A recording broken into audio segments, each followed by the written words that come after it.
Bonjour, merci d'être venu. Donc aujourd'hui, on va vous faire un retour d'expérience sur le passage d'une application monolithique vers une application en microservice. Chez Solocal, on a développé un produit qui s'appelle Bridge. Et Bridge, qu'est-ce que c'est? Eh bien, c'est pour expliquer plus simplement, on va partir d'un exemple.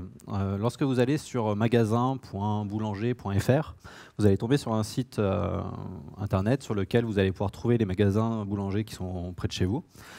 Pour ces magasins-là, vous allez pouvoir trouver les différentes informations, les horaires d'ouverture de ces magasins, les produits et services disponibles, leur adresse, etc. Et en fait, ce site-là, il est hébergé chez nous et il est alimenté avec les données qu'on a dans notre base de données. Et toutes ces données-là, elles sont administrables via une interface d'administration qu'on appelle généralement le back-office. Et ça permet à des grands groupes de pouvoir gérer en masse ces données-là plus facilement. Et c'est ce qu'on appelle chez nous donc les store locators, ce que vous voyez à droite.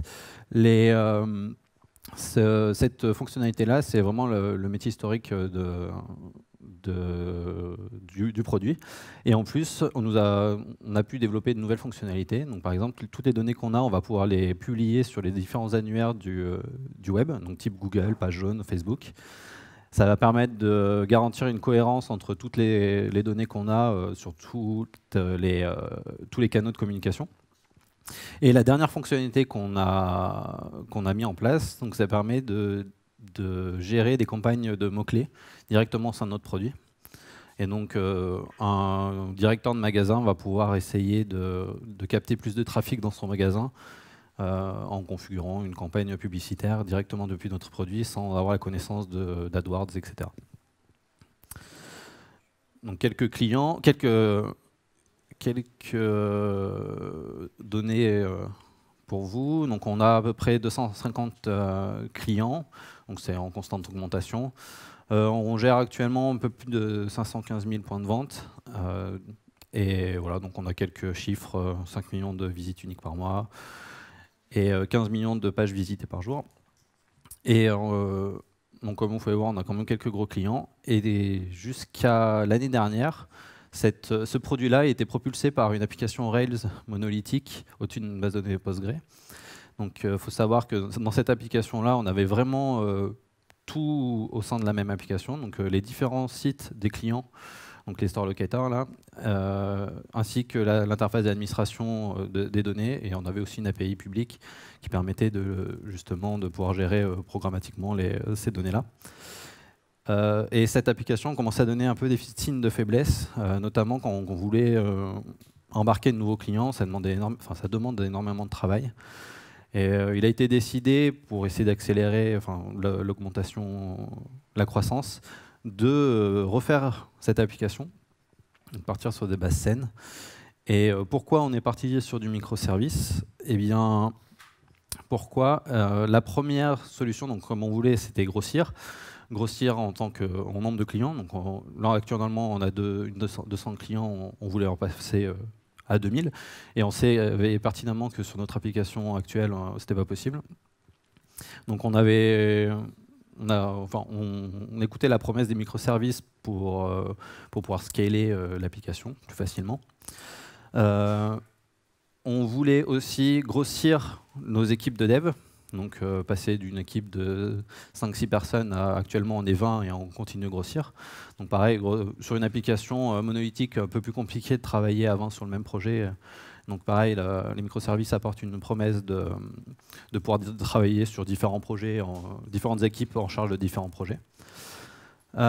Et aussi notre métier, notre produit pouvait bien s'approprier à cette approche microservice avec ses différents blocs métiers, différentes vraiment features métiers qu'on pouvait avoir bien séparés. Et le fun, Julien, le fun. Et le fun. Il faut pas le dire. Vous verrez, c'est fun, le microservice. Donc voilà un peu de contexte pour vous, et puis maintenant on va pouvoir sauter dans le trou du petit lapin. Ouais, avec donc, là je vais prendre la parole, j'espère que vous êtes prêts. Donc, le but de Stalk, c'est de vous faire un retour d'expérience. Donc le contexte, Julien l'a expliqué. On a eu une carte blanche pour dire, bah voilà, on fait une nouvelle version, c'est la V3 chez Bridge. On va faire du microservice. Vous avez page blanche. Et donc c'était il y a à peu près 3 ans. Il n'y avait pas vraiment de littérature et de design pattern sur les microservices. Il y avait quelques personnes qui l'avaient implémenté ces patterns, comme je pense à Netflix par exemple, et pour qui ça marchait. Donc on s'est dit, bah, on ne sait pas trop dans quoi on s'embarque, mais on y va. Donc on va essayer de vous retraduire un petit peu ce périple et puis de vous donner les leçons, montrer les murs qu'on s'est pris, tout ça. Donc en fait, quand on part sur l'idée de faire une application microservice, au début, on a un canevas pour créer nos services. Donc chez nous, le canevas, en fait, c'était du Docker. On s'est dit, du moment qu'on peut dockeriser nos services, on ne se met pas de contraintes sur la façon de les écrire. Et puis, pour déployer toute cette application avec plein de petites briques dockerisées, on va utiliser un orchestrateur qui s'appelle Kubernetes. Julien vous détaillera ça tout à l'heure un petit peu plus. Pour l'instant, je vais essayer de vous expliquer comment on a pensé notre application. Donc l'idée, c'était de faire plein de petits services REST. Donc on a choisi la méthode REST, le standard REST pour exhiber les données de nos services. Donc en fait, la partie vraiment microservice, ça va être celle qui est en bas sur mon schéma. Ce sont des services qui vont gérer les données métiers et c'est vraiment la partie qui a le plus de valeur dans notre produit. Ces services, on va les faire en REST. Le premier qui est apparu naturellement chez nous, c'est le service Location. Location, en fait, c'est la traduction métier de point de vente dans notre domaine. Donc, c'est vraiment le service qui va gérer les données des points de vente de nos clients, à savoir le numéro de téléphone d'un magasin, l'adresse, très important, et puis le nom du magasin, tout un tas de choses. Donc ce premier service, nous on est parti sur une base de Node.js avec du MongoDB, un petit peu de RabbitMQ pour discuter avec les autres services, j'y reviendrai plus tard. Donc ces choix, ils ont été faits de façon, pas arbitraire, mais c'est parce qu'on avait envie de travailler avec ça, mais le principe s'applique bien entendu à n'importe quelle autre technologie. Et donc on s'est dit du moment qu'on arrive à dockeriser ça, on devrait pouvoir le déployer, et puis ça va bien se passer. Donc ces services REST, ces microservices, eux, fournissent la donnée. On a un premier type de client qui est une interface de management qu'on appelle le back-office chez nous. Donc c'est la partie mentionnée Angular sur mon schéma. C'est un premier client, je ne vais pas le détailler, mais bon, c'est la façon dont nos services fonctionnent. Et puis on va avoir un deuxième type de client, c'est les mini-sites. Donc en fait, les mini-sites, ceux qu'on appelle front office dans notre métier, c'est ceux qui vont vraiment restituer la donnée quand vous allez sur Internet et que vous allez, par exemple, chercher boutique Orange Nantes sur Google. Et ben en fait, c'est le mini-site ici qui est responsable des données de Google qui va vous fournir ces informations. Ce mini-site, en fait, il consomme aussi les données de nos microservices. Alors, il se trouve qu'on a utilisé la technologie Symfony parce qu'on a des problématiques d'intégration dessus. Ça fonctionne bien. On arrive à les dockeriser, donc on peut les déployer comme on veut. Il faut voir que ces services-là, c'est ceux qui subissent la charge et ils sont aussi consommateurs des données de nos microservices. Donc tout ça, c'est pour vous montrer un peu l'architecture globale et puis aussi pour voir que on va avoir une notion de charge et de passage à l'échelle qui est quand même conséquente et qui explique aussi pourquoi on a voulu faire du microservice. Donc maintenant, je vais vraiment me focaliser sur la partie microservice, à savoir ces petites briques en REST. Alors, le leitmotiv, quand on fait du microservice, alors c'était le nôtre et on pense que c'est une bonne chose, c'est de se dire il faut aller le plus petit possible. On fait du microservice, on veut les promesses du microservice. Alors Julien a parlé un peu tout à l'heure de l'aspect parallélisation des équipes, des développements, ça c'est vrai. D'un point de vue un peu plus technique, en fait, ce que promettent les microservices, c'est d'avoir une code base qui est plus simple, qui est plus modulaire, donc c'est-à-dire que si vous décidez de faire un service, puis après vous n'en avez plus besoin, si vous avez fait votre découpage suffisamment bien, vous pouvez éteindre celui dont vous n'avez plus besoin, le reste de votre application fonctionne. C'est plus facile à mettre en place si vous faites bien les choses, on verra un petit peu tout à l'heure. Ça peut aussi être plus facile à tester, puisque la code base est plus petite. C'est plus simple à manipuler si vous faites rentrer un nouveau développeur. S'il doit s'approprier une code base qui fait de 10 à 50 000 lignes de code, c'est toujours plus facile que de s'approprier une code base qui fait 50 000 lignes de code parmi un projet qui en fait 1 million.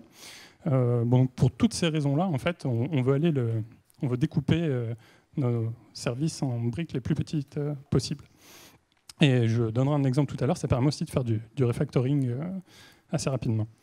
Donc nous, dans notre histoire, ce qui s'est passé, c'est qu'on a eu des nouvelles fonctionnalités qui sont arrivées rapidement. On voulait un service qui gère uniquement l'upload, parce qu'en fait, on a des clients qui vont gérer entre 1000, 10 000, des fois même 100 000 magasins. Vous imaginez bien qu'ils ne vont pas rentrer à la main les données de tous leurs points de vente dans notre back-office. Donc en fait, ce qui se passe, c'est que classiquement, ces clients-là, ils ont une grosse feuille Excel. Et donc on va faire manger ça à notre service. Bon, ça va bien se passer, je ne vous détaille pas les détails d'implémentation, mais on a besoin d'un service qui prenne la charge de l'upload parce qu'on a des gros fichiers et ceux qu'on fait un petit peu, qui ont implémenté ce genre de choses, vous savez que l'upload, ça peut monopoliser des ressources dans votre système. On s'est dit c'est une bonne chose de faire un microservice. Donc on a fait un microservice d'upload. Puis après on s'est dit il faut qu'on mette des images aussi sur nos front-office, nos mini-sites. On va faire un service qui est dédié à la gestion d'images. On a réutilisé nos mêmes briques, à savoir Node.js, RabbitMQ pour communiquer. Notre service d'upload, il se trouve qu'il n'a pas besoin de base de données, très bien. On a réutilisé les technologies qu'on connaissait, celles qu'on a utilisées pour faire le service location. Ça s'est très bien passé. Puis après, on a eu une problématique qui est celle de l'authentification. Et là, on s'est dit, l'authentification, ce n'est pas notre cœur de métier. Il y a sûrement des gens qui savent faire mieux que nous. On a regardé un petit peu ce qui se faisait dans l'état de l'art. On est tombé sur une solution qui s'appelle Keycloak, qui est faite dans des technologies qui ne sont pas celles qu'on utilisait à ce moment-là, à savoir Java, MySQL. Mais bon, ça se dockerise facilement. Et du coup, ça s'est intégré très bien dans notre API microservice. Donc en fait, un des avantages qu'on a pu avoir sur l'architecture microservice, c'est qu'on a pu prendre un service qui n'était pas le nôtre et l'intégrer très facilement dans notre architecture. Ça a bien marché pour ce service-là. Et donc, on a eu notre authentification comme ça. Après, on a eu une nouvelle problématique, c'est on avait besoin de géocoding. Donc, géocoding, pour ceux qui ne savent pas, c'est le service qui va faire en sorte, quand vous lui donnez une adresse textuelle, de les transformer en coordonnées GPS. Ça peut faire l'inverse, on appelle ça du reverse geocoding. C'est quelque chose qui est très, très utilisé dans ce produit, dans le produit Bridge. Et donc, on s'est dit, on va en faire un propre microservice. Puis à ce moment-là, on s'est dit, on a tout fait en Node.js, est-ce que ce ne serait pas le moment de tester une nouvelle techno? Et là, on a appuyé pour faire du Elixir. Alors, je ne sais pas si vous connaissez Elixir. C'est un langage qui est super cool, moi je suis fan. Le truc, c'est qu'il y a peu de gens qui y connaissent, c'est assez jeune. Bon, on s'est dit, c'est pas grave, on se lance. Le CTO nous a dit, les gars, go, on fait ça en Elixir. On a fait ça en Elixir. Puis on était deux à savoir faire de l'Elixir. Et puis le développeur qui avait fait ça est parti.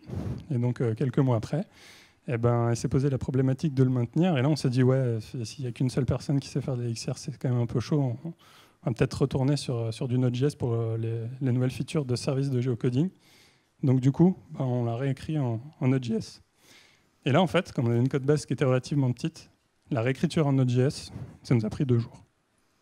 Et ça en fait, là, on a vraiment eu l'impression de bénéficier du découpage en microservices sur la réécriture du service de géocoding. Donc là, on valide microservices bien pour ça. Donc, avec ce principe-là, on a aujourd'hui une quinzaine de microservices qui gèrent différentes choses. On ne va pas tous vous les détailler, ce n'est pas le but du talk. On a une quarantaine de mini-sites. Et tout ça, en fait, ça tourne très bien en production. Les clients sont contents, on est content et ça marche plutôt bien. Une petite question quand même importante. Quand on fait du microservice, on se pose forcément la question, et alors si vous cherchez dans la blogosphère, vous allez en trouver là-dessus. Alors vous ne trouverez pas de réponse franche, mais vous trouverez la question, c'est sûr. Est-ce qu'on partage des bibliothèques entre nos différents services? Alors, les trucs qu'on a envie de partager, généralement, c'est l'authentification, les drivers ou même les ORM qu'on met entre la base de données de nos services, du contrôle d'accès, souvent. Bon, on a tous été à peu près à la même école de développement. Le premier truc qu'on nous a dit, c'est « don't repeat yourself ». Un développeur n'aime pas réécrire 2 fois le même code. Donc, quand on voit qu'on va devoir réécrire 2 fois le même code entre 2, 3, 4 microservices, on se dit « non, là, je vais partager un truc ». Et ça, en fait, si vous lisez la littérature, on vous dit « non, il ne faut pas le faire ». Il ne faut pas le faire. Pourquoi ? En fait, je vais vous expliquer ce qu'on a fait nous. On s'est dit, effectivement, on ne va pas réécrire ce code, on va tout mettre dans une bibliothèque qu'on appelait Bridge Not Common. Donc on a mis l'authentification, on a mis les drivers d'accès à la BD, on a mis du contrôle d'accès. Puis en fait, à un moment, on avait 4 équipes qui travaillaient en parallèle sur Bridge. Il y en avait une qui travaillait sur le contrôle d'accès, une autre sur la base de données. On avait une dizaine d'API. 2 autres équipes qui travaillaient sur du projet, sur certains de ces services-là. Et là, on s'est confronté à des problématiques d'intégration, mais qui étaient hyper difficiles. Du genre, si je modifie quelque chose dans le driver d'accès de ma base de données, je dois mettre à jour les 10 microservices. Derrière, j'ai mon autre équipe qui, elle, modifie le contrôle d'accès. Puis, en plus, il y a des chantiers qui sont un peu difficiles, donc ça demande plusieurs itérations. Et là, en fait, on a problématiques d'intégration qui sont hyper complexes. Ça devient vraiment très dur. Même à une vingtaine de développeurs, c'était l'horreur. Et en fait, ce qu'on a compris, c'est qu'il faut faire des micro-bibliothèques, c'est-à-dire une bibliothèque par préoccupation. Une bibliothèque pour l'authentification, une bibliothèque pour la base de données, une pour le contrôle d'accès. Et en fait, si on fait ça, ça se passe bien. On ne réécrit pas 2 fois le même code, on ne se répète pas, et on n'a pas ces problématiques d'intégration. Alors juste pour mentionner vite fait, il y a des choses qu'on n'a pas mis en place, mais qui existent aussi dans les microservices, parce que heureusement, on n'est pas les seuls à faire ça. Pour les problématiques de contrôle d'accès, il y a des gens qui utilisent des API Gateway. En fait, API Gateway, c'est un service que vous allez mettre en frontal de tous vos autres services et qui va gérer uniquement l'authentification. Ça peut marcher. Chez nous, ça ne marche pas bien parce qu'on a des problématiques métiers vraiment liées à l'authentification, mais il faut savoir que ça peut fonctionner. Là, en fait, vous voyez une problématique qu'on n'a pas l'habitude de voir en tant que service. En fait, il faut la servicifier dans une architecture microservice et souvent, ça résout bien des problèmes. Il y a aussi, on peut avoir la même problématique pour le stockage. On peut avoir un service de stockage de données en fonction des besoins de performance que vous avez. Ça peut être une très bonne solution qui vous permettre de garder le découplage des microservices. Voilà. Je vais repasser la parole à Julien qui va essayer de vous expliquer finement comment on orchestre tout ça. Ok, non, c'est bon. Du coup, lorsqu'on écoute un peu la littérature au niveau des microservices, on va généralement tomber sur 2 principaux problèmes. Qu'est-ce que je fais de ma configuration au sein de tous ces services et comment je fais pour essayer de déployer facilement tous ces services-là. Chez nous, on n'a pas ressenti ces problèmes-là. Donc, principalement, on pense grâce à Kubernetes, donc notre orchestrateur. Pour rappel, Kubernetes est un orchestrateur de conteneurs. Ça a été démarré par Google et open sourcé par la suite. Ça permet de gérer des conteneurs Docker, les lancer, les arrêter, etc. Et ça fournit des fonctionnalités intéressantes comme le groupement de conteneurs, du load balancing et permettre de scaler très facilement les conteneurs au sein du cluster. Et chez nous, Kubernetes, c'est vraiment notre colonne vertébrale. On s'en sert énormément. Par exemple, on va se servir du DNS interne de Kubernetes comme service discovery. Donc tous nos services ont des petits noms et lorsqu'on a besoin de interagir des services via HTTP, on utilise une URL classiquement. Donc c'est plutôt pratique. Toute la configuration qui pouvait sembler un peu compliquée, en fait, elle se trouve dans Kubernetes. Elle est injectée dans les conteneurs des services via un variable d'environnement. Et donc, pareil, c'est très, très facile. Kubernetes a aussi un peu changé notre vision de la gestion des incidents de prod. Auparavant, quand on avait un problème, donc le téléphone sonnait, la principale priorité, c'était de remettre le service d'aplomb. Donc ça pouvait, fallait intervenir manuellement, redémarrer peut-être des machines, etc.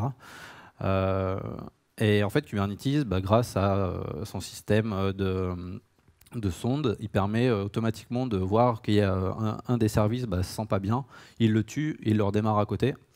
Et du coup, le temps, si jamais ça a sonné pendant la nuit, le temps qu'on se réveille, on voit que Kubernetes en fait, a fait son travail. Et donc, la plateforme est toujours opérationnelle. Donc ça, c'est très pratique. La contrepartie, c'est que quand on se réveille et que le service est toujours down, on sait qu'on va saigner parce que ce n'est pas un truc facile. Là, c'est nuit blanche. Et le dernier intérêt qu'on a eu à utiliser Kubernetes, c'est que la partie déploiement se fait extrêmement facilement. Alors, comment on va déployer chez nous? Chez nous, le principe est le suivant. On va produire un gros fichier de description, donc YAML. C'est un fichier de description qui va concerner tous les conteneurs, la description des conteneurs à déployer dans Kubernetes. Et on donne ce fichier-là à Kubernetes et il se débrouille. Il va faire la migration vers la nouvelle version sans downtime. Super pratique. Vous allez me dire, mais comment est-ce qu'on construit ce gros fichier YAML? Alors chez nous, on va se baser sur 2 points. Donc, le premier, ça va être un méta-projet. Ce projet-là va avoir en dépendance en fait, tous les projets de nos microservices et il va permettre de fixer une version compatible entre elles pour pouvoir très facilement redéployer l'application à une version donnée. Et on va se baser sur un ensemble de pipelines Jenkins pour justement automatiser la création de ce gros fichier YAML, ce gros fichier de description pour pouvoir le déployer derrière, pareil, en un clic. En fait, cette création de fichiers, donc on l'a fait à chaque release. Et chez nous, les releases se font de manière hebdomadaire. On fait ça 1 fois par semaine. Pareil, on est aidé avec de nouveaux pipelines Jenkins. Et notre process actuel est le suivant. On va mettre à jour les versions des services qui ont évolué donc dans notre métaprojet. Donc on connaît les versions, on connaît les services qui ont bougé, donc on met tout à jour. On va déployer ça sur un environnement, on va faire des tests. Alors malheureusement, on n'a pas encore une couverture de tests automatisée suffisante pour être serein à chaque release. Donc on a encore une phase de validation manuelle. Donc c'est ce qu'on fait toutes les semaines. Et une fois qu'on a validé que on n'a rien cassé et que tout est bon, on va taguer ce métaprojet pour ensuite le valider et de pouvoir déployer derrière. Maintenant, Willy va pouvoir vous parler un peu des problèmes qu'on a pu avoir. Un gros morceau. Ouais. Donc là, en fait, on a eu un gros pain point. C'est lié au partage de données entre les services.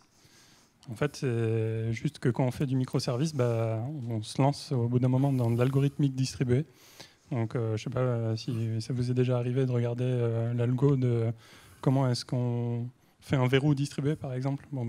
C'est beaucoup plus compliqué que quand on fait un verrou centralisé. Alors, je vais essayer de vous expliquer les problèmes qu'on a eu sur le partage des données et pourquoi c'était dur. Je vous rassure, il y a des solutions. Donc, vos services, en microservices, ils vont fatalement vouloir partager de la donnée.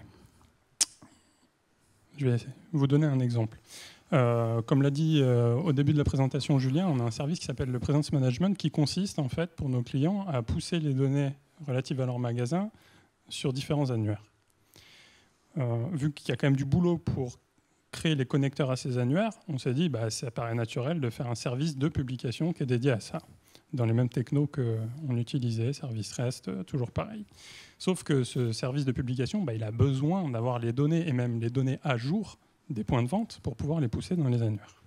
Donc on a besoin de partager de la donnée entre 2 services. Voilà. Pour partager cette donnée, en fait, il y a différentes approches. Et puis, comme Alice, on ne savait pas trop laquelle prendre au début, donc on a réfléchi. On s'est dit, première solution, on met une grosse base de données, et puis tous nos services vont taper dedans. C'est pas si bête que ça. Il y a des gens qui le font et ça marche. Le problème qu'on a eu, c'est qu'on s'est dit non, en fait, il va y avoir un couplage sur les schémas de données, et puis quand mon service de gestion de points de vente il va vouloir modifier le schéma de données de points de vente, il va falloir impacter tous les autres microservices.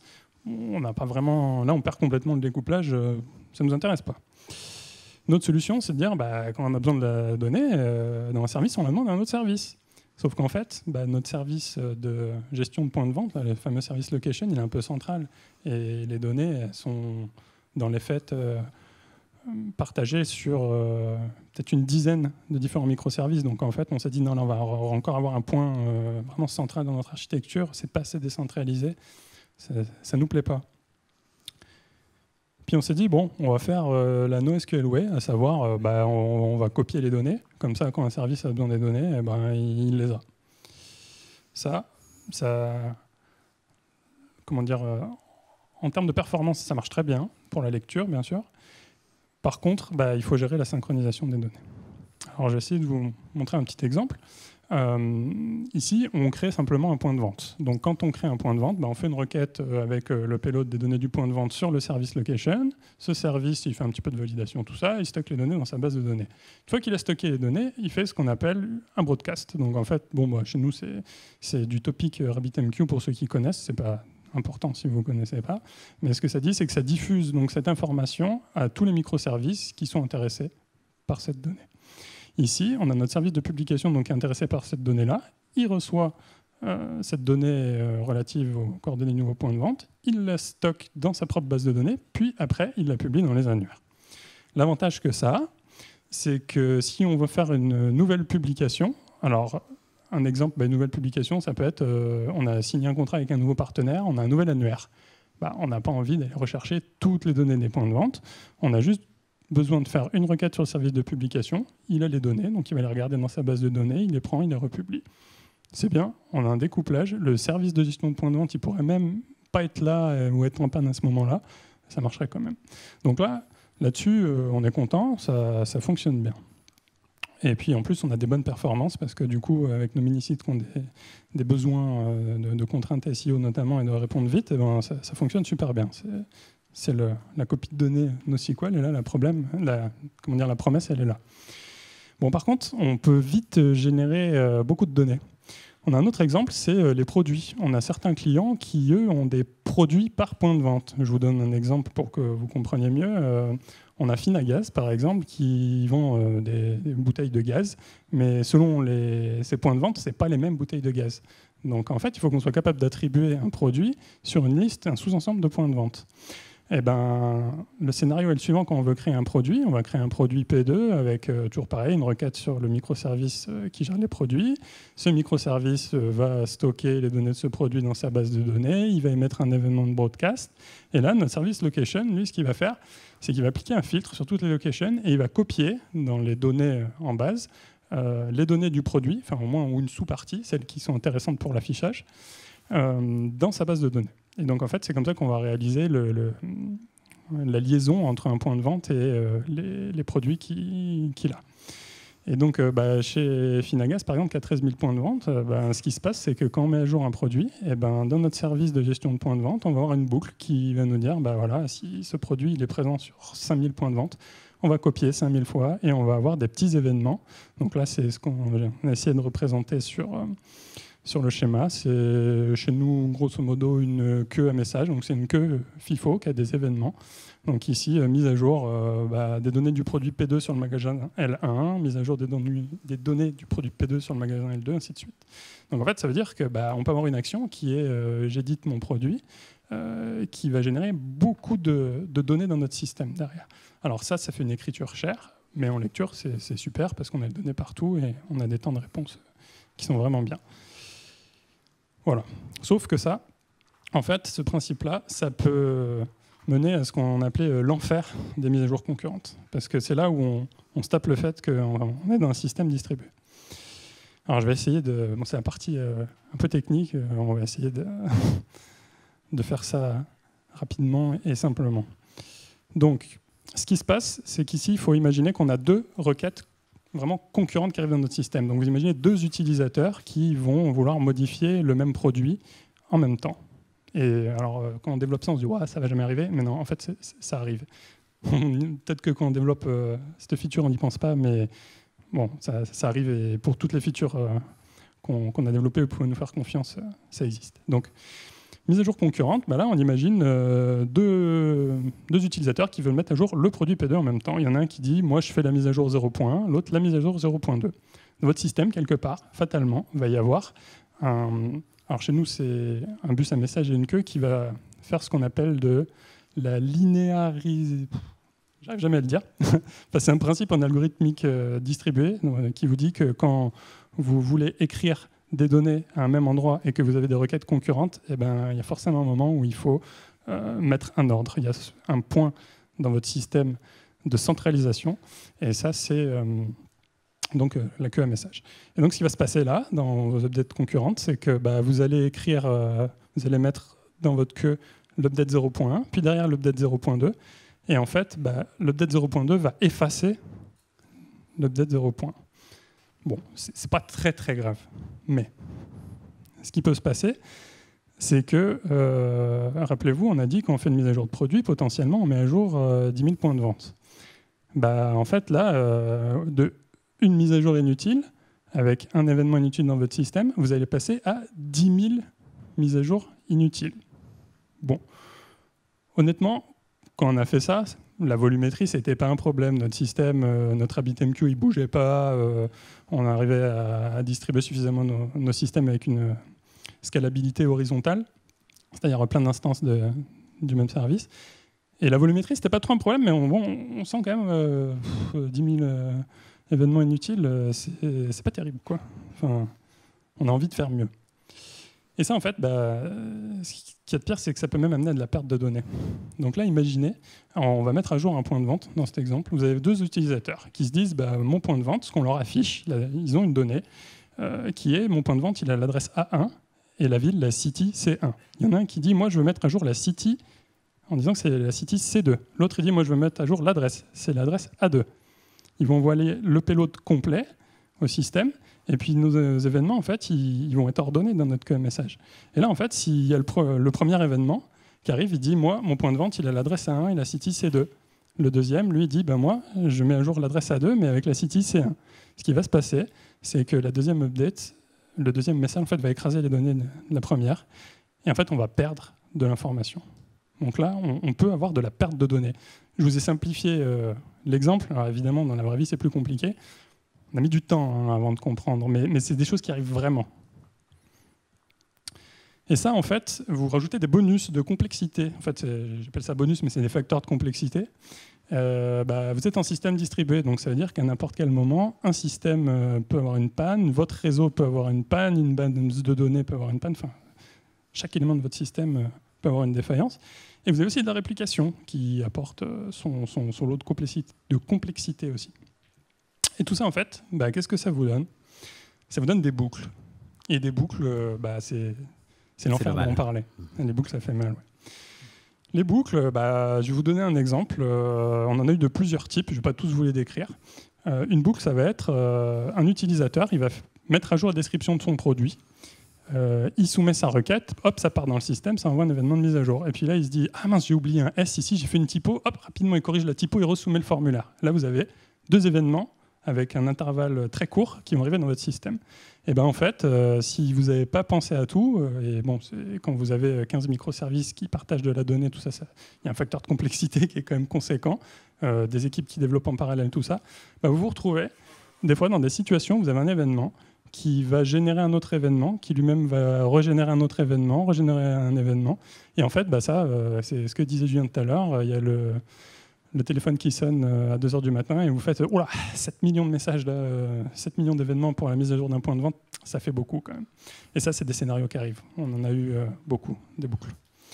C'est juste l'enfer, ça peut rendre fou. Mais rassurez-vous, il y a des solutions. Alors, il y a des solutions dans la littérature, c'est des choses qu'on a étudiées, qu'on n'a pas encore mis en place parce que c'est assez structurant, mais c'est là où justement il faut vraiment qu'on fasse passer un message. Il y a un type d'architecture qui s'appelle la kappa architecture. Je vous inviterai à aller voir par vous-même parce qu'on n'aura jamais le temps de vous expliquer ce que c'est. Mais grosso modo, la kappa architecture, c'est une architecture qui prend en compte toutes ces problématiques de concurrence. En fait, basiquement, elle va vous mettre un gros log distribué au milieu de votre système, un log immutable dans lequel on envoie les événements d'écriture, mise à jour de mon produit ou n'importe quoi, et qui sont écrits. Et tous les microservices consomment la même chose. En fait, ça permet de gérer l'ordre, d'avoir un élément unique dans votre système qui gère l'ordre de vos événements. Et ça résout beaucoup de problématiques. Enfin, clairement, si on avait eu ça, on aurait eu moins de boucles.